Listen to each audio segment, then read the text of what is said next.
Ma'am जो आप GB road के कोठों पे रेड करते हो, तो हमने तो बातों बातों में या ऐसे सुना है कि ऐसी जगहों पे तो पुलिस भी जाने से डरती है, या पुलिस को भी उनका कमीशन मिलता है तभी वो चीज़ें रन हो रही हैं। और आप जब वहाँ रेड करते हो, जो आप कह रहे हो मैडम से बात करो, तो वो मुझे तो नहीं लगता कि पीसफुली होता है, या आप किसी को पीसफुली रेस्क्यू करके ले आओ तो हाँ, वो क्योंकि आसानी से वो कैसे कहाँ छोड़ने होता है वाले और हैं। क्या होता है, क्या आप उनसे बात करते हो? पहली बात यह है कि हम लोग तभी जाते हैं जब हमारे पास पुख्ता इन्फॉर्मेशन होता है, और पुख्ता इन्फॉर्मेशन के पुलिस को डरती है लिटरली। मैं आपको बताऊं, मैं इतने बार गई हूँ, कभी किसी ने मुझे एक बार नहीं छुआ। अच्छा। फालतू बदनाम है वो जगह, लिटरली। मैं आपको बताऊं, आप किसी को इज्जत दोगे ना, आपको भी इज्जत मिलेगा। मेरे को इतने सालों में कभी किसी कोठे में किसी औरत ने, भले ही मुझे देखा होगा, गंदी गालियाँ दी होगी, किसी ने कभी मेरे को टच नहीं किया। पहली बात तो ये। पुलिस जाती है तो वो डरे हुए रहते हैं, और मैं ना कोठों में घुसते ही ना, कोठों में नहीं घूमती, मेरे पास डंडा होता है या हाथ से ना मैं वालों में हिट करती हूँ। क्योंकि क्या होता है, जो माइनर्स होते हैं ना, उनको कभी बाहर नहीं रखेंगे लोग। बाहर उन लोगों को लगेंगे जो पेशेवाड़ी, मतलब पेशा हो गया है जिनके लिए, जो बूढ़ी हो गई है। ये लड़कियों को टनल में रखेंगी, बेड के नीचे रखेंगी, और अगर पता चले हम आ गए तो जो सीताराम बाजार है पीछे, उसमें भेज देंगे, या फिर जो सिनेमा हॉल है, गोलचाय, डिलक्स है, बहुत सारे, उधर भेज देंगे। लड़कियां रहेंगी नहीं। जैसे ही पता चलता है ना, मैं आपको बताऊँ, जैसे ही अपन जाते हैं ना उस एरिया में, मुझे अभी भी याद है, वहाँ पे एक कैमरा है जीबी रोड में। जैसे आप घुसते हो ना, वहाँ पे एक पेड़ है इतना बड़ा सा, वहाँ पे एक कैमरा है, और कैमरा भी छोड़िए, उनको पता लग जाता है वो। और सारे जो कोटे होते हैं ना, कोटों के जो वॉल्स है ना, सारे वॉल नहीं, जो छत होता है जॉइंट है, एक छत से अलग छत कूद कूद के चले जाएंगे। तो आपने अगर 56 में गई ना, तो वो 57 में चले जाएंगे, 57 में गए वो 58 में चले जाएंगे, 40 में जाए वो 42 में चले जाएंगे। तो इनका बहुत जल्द। और ये लोग ना कोठे में ना, कुछ कुछ कोठे तो रूम्स है, एक तो चलिए। और जीबी रोड का क्या है, नीचे देखिए, एशिया का बिगेस्ट हार्डवेयर मार्केट है, सदानंद मार्ग। उसमें आपको हर तरह के हार्डवेयर चीज़ें मिलेगी, टॉयलेट फिटिंग्स, आप चाहे वो कमोड के लिए जाए या फिर वो क्या बोलते हैं बेसिन के लिए जाए, मिलेंगे। अब वो जो कोटा होता है ऊपर होता है, और सीढ़ियाँ ऐसी, मतलब ऐसा होगा लंबा सीढ़ी, फिर सीढ़ी के राइट में एक कोठा होगा, लेफ्ट एक कोठा होगा। अब जैसे 40 हो गया, 40 का राइट होगा, लेफ्ट होगा, ऐसे करके कोठा। और सारे कोठा का आइडेंटिफिकेशन आपको बड़े बड़े नंबरों में दिखेंगे।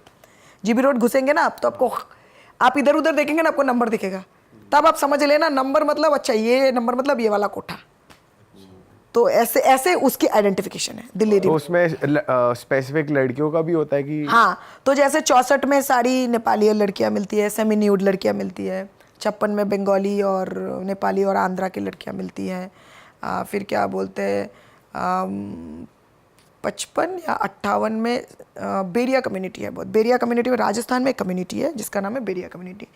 बेरिया कम्युनिटी में फैमिली की सबसे बड़ी लड़की प्रोस्टिट्यूशन पे जाएगी, और उसके लिए उसके क्लाइंट्स उसके पापा और उसके भाई लाएंगे। ये है। अब बेरिया कम्युनिटी गूगल करके देखिए, ये कल्चर में है। हाँ, this is a cultural tradition, its like a cultural thing for Beria community. आप राजस्थान का देखेंगे, उनका कम्युनिटी में, पर उनकी बहुएं घूंघट लगाती। तो ये एक कम्युनिटी है। जीबी रोड में कुछ कुछ ऐसे भी कोठे हैं, मुझे याद है, जहाँ पे ये है कि अगर कोई HIV आदमी जाए और किसी वर्जिन लड़की के साथ वो मतलब फिजिकली इंटीमेट हो, तो उसका HIV क्योर हो जाएगा। ये भी कुछ कुछ अफवाहें हैं, लोग ऐसे भी जाते हैं लोग, और बहुत सारे ज़्यादा प्राइस पे करने को तैयार होंगे, पे करने के लिए रेडी है। एक टाइम पे तो जीबी रोड में बहुत HIV होते थे, अब तो चलो लड़कियां को, अब बहरहाल जीबी रोड में रेड्स नहीं होती, बहुत कम, बहुत कम। मैं जब दिल्ली में जीबी रोड में, मतलब बहुत रेड होते थे, 17-18 तक भी बहुत रेड हुए। अब रेड कम होता है, क्योंकि अब लोग बहुत चालू हो गए। अब ना देखिए, जो क्रिमिनल्स है वो आपसे तो 10 कदम आगे सोचते हैं। और पहले बात आपको नहीं बताया, ये बात क्या होता है कि लड़कियों को जिस दिन लाते हैं, ला के जीबी रोड नहीं ले जाते, पहले रखेंगे कोटला बापू पार्क, लक्ष्मी नगर, नोएडा में कुछ कुछ जगहों में, सीलमपुर, इन सब में जगहों में लाके, जैसे ही केस थोड़ा ठंडा हो जाएगा तब पहुंचाएंगे उसको जीबी रोड। मैम आपको सारी चीज़ें पता है कि पहले वहाँ नहीं जाएंगे, यहाँ जाएंगे, उसके बाद यहाँ जाएंगे, फिर भी रेस्क्यू होना इतना टफ हो जाता है? टफ इसलिए है क्योंकि देखिए, हमको डिपेंड करता है हमको इन्फॉर्मेशन कब मिलता है। अब हमको इन्फॉर्मेशन तुरंत नहीं मिलता, तुरंत मिलने के बाद भी अब आप और मैं तो जा नहीं सकते, मुझे तो इन्फॉर्मर को भेजना पड़ेगा। अब इन्फॉर्मर भी जाएगा। अब क्या करते हैं, जब ये जीबी रोड में आ जाती है तो इनकी लड़कियों को इतना मेकअप दे के रखते हैं, आपको समझ ही नहीं आएगा। मैंने मेरठ से एक लड़की रेस्क्यू की थी, आपको बताती हूँ। ये थी आपकी निज़ामुद्दीन की लड़की, 16 साल की लड़की होगी। मैं गई उसको ढूंढने के लिए। मेरठ के कबाड़ी बाज़ार जो है वहाँ पे नंबर से कोठा नहीं है, वहाँ पे नाम से है, इसका कोठा उसका कोठा। तो ऐसा सीधा नहीं सीढ़ी थी, ऐसा टेरा टेरा करके मैं चढ़ी थी, मुझे याद है। मैं लड़की को बुलाने लगी, लड़की कहीं नहीं मिली। फाइनली वो मिली। वो लड़की को देख के मैं डर गई, क्योंकि लड़की इतनी बड़ी लग रही है, फ़ोटो की लड़की लग ही नहीं रही है। टैटू वैटू उसके, फिर क्या बोलते कान वान छिदवा लिए उसने। फिर वो मेरे से बात की, फिर बोलते दीदी मैं दिन में 2 रॉयल्स तक गटक जाती हूँ, दिन में 2 बॉटल। मैंने बोले यार कैसे? फिर बोलती है मैं इतने लोगों के साथ मुझे सोना पड़ता है, तो मुझे तो वो करना ही पड़ेगा। फिर उसको हमने रेस्क्यू किया। जो कोठे मालिकिन है उसको, वो आई थाने में, वुमेन थाना था, महिला थाना। मैंने उनको बोला आप ये क्यों करते हो? तो बुरा लगा वो। और मेरे को पता है, देखो मेरे को ना किसी से प्रॉब्लम नहीं है, मेरे को इस क्राइम से प्रॉब्लम है। इंसान के साथ क्या आपसी रंजिश। तो मैंने उसको बोला कि आप क्यों करते हो? फिर उसने बोला मैं आपको अभी अपनी कहानी बताऊँ? अब मैं अपनी कहानी आपको बताऊँगी, आप रोओगी। बोला नहीं मैं नहीं रोऊंगी। फिर बोलते हाँ रो। बोलती वो नेपाली है, जिसके कोठे में लड़की थी। जब वो नेपाली जो मालकिन थी, मालकिन जब 14 साल की थी तो मालकिन को प्यार हो गया था किसी में नेपाल में। अब उस बंदे ने उसको प्रेग्नेंट बना दिया। कश्मीरी गेट में आके 9 महीना प्रेग्नेंट उसको छोड़ दिया। 9 महीना प्रेग्नेंट कश्मीरी गेट में है, बच्चा होने वाला है उसको, ऐसी हालत खड़ी है उधर। एक बंदा आता है, बोलता है कि आपका बच्चा, वो बोल रही है लोगों को कि मेरा बच्चा हो जाएगा, मुझे मदद करो। तो उस आदमी ने, एक आदमी आया आके बोलता हाँ बच्चा करवा देंगे, लेकिन आपको हमारा एक काम करना पड़ेगा। तो मान गई, उसको बच्चा होने वाला था, तो बच्चा हो गया उसको। फिर उस औरत को दिल्ली रेड लाइट में एरिया में लाके 6 साल काम कराया उससे, 14 साल से 20 साल। फिर वो पता नहीं पुणे बॉम्बे कहीं वहीं जाके वो भी मेरठ में।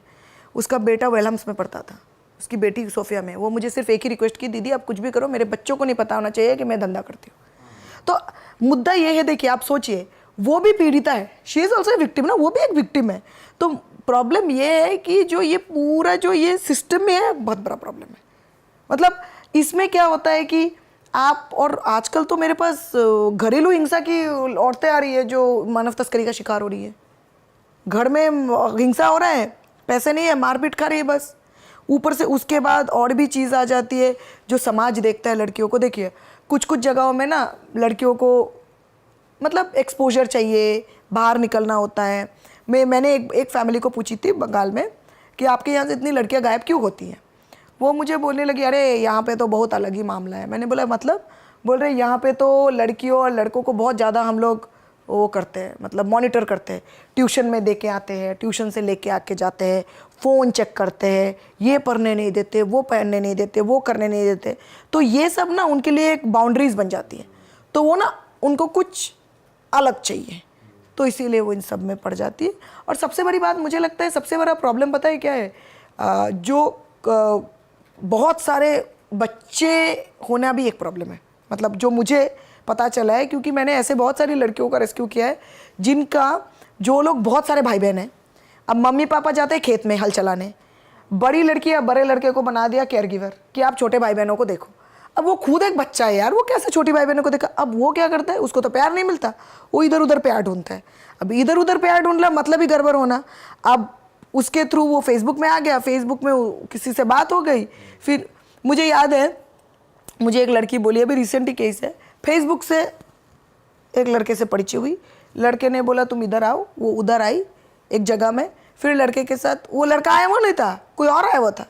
भाई तुम्हारे पास वो लड़का नहीं आया, कोई और आया, तो तुम्हें तो तभी समझ जाना चाहिए तुम क्यों गई। उस लड़के के साथ गई, ट्रेन में उसे कोई और मिला, ट्रेन में उसे कोई और मिला, तुम ट्रेन में बैठी क्यों? फिर उसको कुछ खिला दिया। फिर जब उसने आंखें खोला तो वो तब बैंगलोर में थी। मुद्दा ये है कि देखो, जैसे ये जो होता है ना, ये बहुत अलग। पहले जब मैंने काम शुरू किया था तो होता था ये सारा चीज़ रॉन्ग नंबर से। जैसे आपके पास 10 फ़ोन नंबर है, आपने क्या किया, हर नंबर पे कॉल लगाया, हर नंबर में आपको कोई ना रिस्पॉन्स नहीं है। 8वें नंबर पे किसी ने उठाया, बोला रॉन्ग नंबर, पर आपको उसके आवाज़ से पता लग गया कि ये कुछ हो सकता है। आपने उसको 3-4 दिन फ़ोन लगाया, मैं आपसे प्यार करता हूँ ये। और वो लड़कियाँ होती है, मतलब कुछ समझ में नहीं आता उनका, वो इतना स्मार्ट नहीं होती। बात करने लगती है, मेला में मिलते हैं, क्रेजी भाई। हाँ मेला में मिलते हैं, फिर बोलते हैं कि ठीक है मैं तुमको कान का झुमका खरीद दूंगा, एक झुमका खरीद दिया, बस प्यार हो गया। फिर बोला चलो हम लोग दिल्ली चलते हैं शादी करने के लिए, और वहाँ पे तो लोगों को लगता है दिल्ली लंदन अमेरिका है, उनको ये समझ नहीं आता। और सबसे बड़ी बात है भाषा। जितनी भी लड़कियों को मैंने रेस्क्यू किया जीबी रोड से, सब मुझे बोलते हैं मैं जीटी रोड में थी, क्योंकि देखो बंगाली है, दिल्ली वाली हिंदी उनको समझ में नहीं आती, वो जनरली जीबी रोड को ना जीटी रोड बोलती है, पहली बात है। और जैसे हम लोग को क्या लगता है, अगर हमें कोई बोले कि स्पेशली नॉर्थ के लोगों को, नॉर्थ इंडिया के लोगों को, अगर किसी को बोलना है, कोई बोलता है कि तुमको धंधा करना है, क्या करेंगे? नहीं करेंगे, मार डालो। मतलब उनका जिगड़ा उतना होता है। बंगाल की लड़कियों का क्या होता है, बहुत ज़्यादा इनोसेंट होती है, समझ नहीं आता। अगर उनको बोलते हैं तुमको मार डालेंगे, वो डर जाती है, तुमको ये करना पड़ेगा, तो कर लेती है। मतलब उनके जो वल्नरेबल है ना, एक तो ना एक्सपोजर कुछ नहीं होता है। देखो गांव में रहती है, भयंकर सुपरस्टिशन है। अभी भी गांव में जहाँ मैं जाती हूँ ना, वहाँ पे किसी ने सांप काटा था किसी को, मुझे बोलते दीदी हमने ना ओझा बुलाया, क्या करेगा? ओझा फूकेगा, सही हो जाएगा। 2023 की बात है, वो अभी भी दवाई ववाई में नहीं मानती। आजकल लोग फेसबुक से तस्करी हो रही है। पिछले वीक में मुझे 5 ऐसे केसेस मिले, पांचों फेसबुक। कैसे मिली? फेसबुक में मिली, फिर मिलने गई, फिर फ्लाइट में आ गई। फेसबुक में तुम कैसे मिली? आजकल लोग फेसबुक, इंस्टाग्राम, टिकटॉक जब था तो बहुत बहुत बुरा हाल था। टिकटॉक जब था इतना बुरा हाल था, क्योंकि टिकटॉक में सब कुछ वायरल हो जाता है। तो टिकटॉक में तो इतना, टिकटॉक चलो बैन हो गया अलग बात है, अब तो नए नए जगह में लोग, अभी इंस्टाग्राम से भी बहुत ज़्यादा लोगों की तस्करी हो रही है। इंस्टाग्राम में लोगों की चैटिंग होती है, और इंस्टाग्राम में रील्स आ गए अब नया, तो रील्स के थ्रू भी लोगों को, आपको अटेंशन होना होता है। तो बहुत मतलब अलग अलग, बहुत अलग अलग तरीके हैं। तो वो देख के मैसेज कर देते हैं। और लड़कियां भी बहुत है। एक लड़की को मेरी बात हुई थी, वो तो ट्रैफिक होते से बच गई, 8 साल की लड़की थी। उसके फ़ोन में एक मैसेज आया था, टेक्स्ट मैसेज, छोटा फ़ोन था, कि अगर आप बोर्ड हो तो आप हमसे बात कर सकते हो। उसके मम्मी पापा काफ़ी बिजी होते थे। उसने बात करना शुरू किया। अब एक बंदा उसको गुड मॉर्निंग गुड इवनिंग बोलता है, तो उसको तो बड़ा अच्छा लगता है। वो बात करने लगी। फिर बाद में वो स्कूल के सामने जाती है। फिर हम लोग को पता लग गया था, जो आदमी उससे बात कर रहा था 55 साल का था, और उसने अपने आप को 18 साल का बोला। तो मुद्दा ये है कि सबसे बड़ी बात है, एक तो देखो पेरेंट्स आजकल, बच्चे सुनने में बुरा लगता है, बच्चे पैदा कर देते हैं, बच्चों के साथ टाइम स्पेंड नहीं करते। उनको लगता है उसको एक एप्पल का आईपैड दे दूंगा, उसको एक बड़ी वाली एक्सपेंसिव गाड़ी दे दूंगा, हो जाएगा। उससे नहीं होता। ये भी एक बहुत बड़ा कारण है एलीट फैमिलीज में लड़कियों का भागने का। पेरेंट्स टाइम ही नहीं देते बच्चे को। अब मैम यहाँ पे 2 चीज़ें ना, कि ये तो अमीर घरों में भी हो रहा है, आईपैड दे रहे हैं, ये हो रहा है, साथ ही साथ जो आप वो बता रहे हो गरीब में भी हो रहा है, तो ये तो सिमिलर है। देखो गरीब में सिर्फ यही सिचुएशन है, गरीब में लोग मजबूर हैं, गरीब में लोगों के पास बहुत बच्चे हैं। जैसे एक आदमी, मुझे याद है, मैंने, उसको भी बच्चे हो रहे थे, उसकी बेटी को भी बच्चे हो रहे थे। मैंने बोला भाई ये क्या चल रहा है? और मेरा ना मुंह बहुत ख़राब है, मैं जब ग्राउंड में जाती हूँ ना, लोग बोलते हैं आप ऐसे बातें करते हो, देखो सीधी बात है, ऐसे बात नहीं करोगे काम नहीं कर सकते। मैं बोलती हूँ क्या है आपका, ये बिहार की बात, आपको भी बच्चा हो रहा है, आपकी बीवी को भी बच्चा हो रहा है। वो पता है ऐसा है मैडम, वो मुझे बोल रहा है ऐसा है मैडम, वो ऐसे बोला मुझे, एक रिसर्च में गई थी, आपके पास है मूवी नहीं बोला उसने, आपके पास है चित्रहार टाइप ऑफ, आपके पास है चित्रहार, आपके पास है बड़ा बड़ा मॉल, हमारे पास कुछ नहीं है। तो उसके लिए ये बच्चा पैदा करना एक सॉर्ट ऑफ एंटरटेनमेंट है, समझ रहे हो? तो इसीलिए उसको कोई फर्क नहीं पड़ता।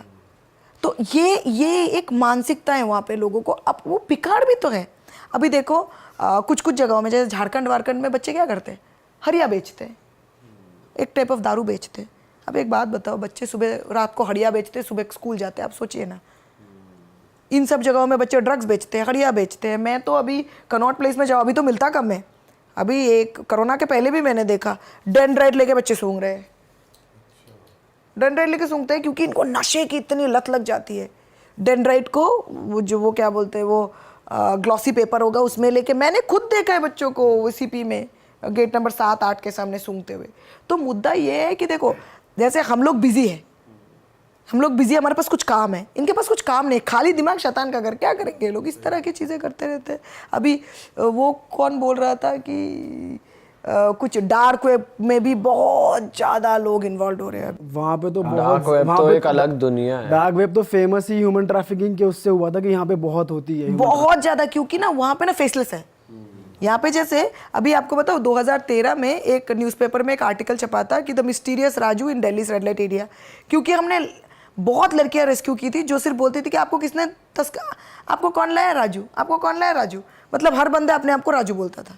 और स्टोरी भी गजब है। एक लड़की मुझे बोली दीदी मेरा एग्ज़ाम था 10वीं का, मैं घर से निकली क्या बोलते हैं थोड़ा हवा लेने के लिए, कलकत्ता में बहुत गर्मी होती है, किसी ने चुन्नी फेंका, वो बेहोश हो गई। जब उसने आंखें खोला वो जीबी रोड में उसको वो मिली एक लड़की। दूसरी लड़की बोलते है दीदी पश्चिम बंगाल में एक स्कीम होता है जिसका नाम होता है कन्याश्री, 500 रुपये करके देता है सरकार। वो स्कीम लेने गई, कोई बंदा मिला, उसने उसकी तस्करी कर दी। एक और लड़की बोली वो घर से जा रही थी, किसी ने अचानक से उसको पकड़ के ओमनी वाले वाइट ओमनी में भर के लाए, उसको भेज दिया। अभी रिसेंटली एक रेस्क्यू किया हमने, वो लड़की उसके फादर ड्रग एडिक्ट है, ड्रग्स, और वो खुद उसको उसके आसपास के गांव के किसी ने उसको उठा लिया था और उसको 1 महीने तक एक पश्चिम बंगाल में ही कहीं रखा। फिर जैसे तैसे उसकी रेस्क्यू हुई।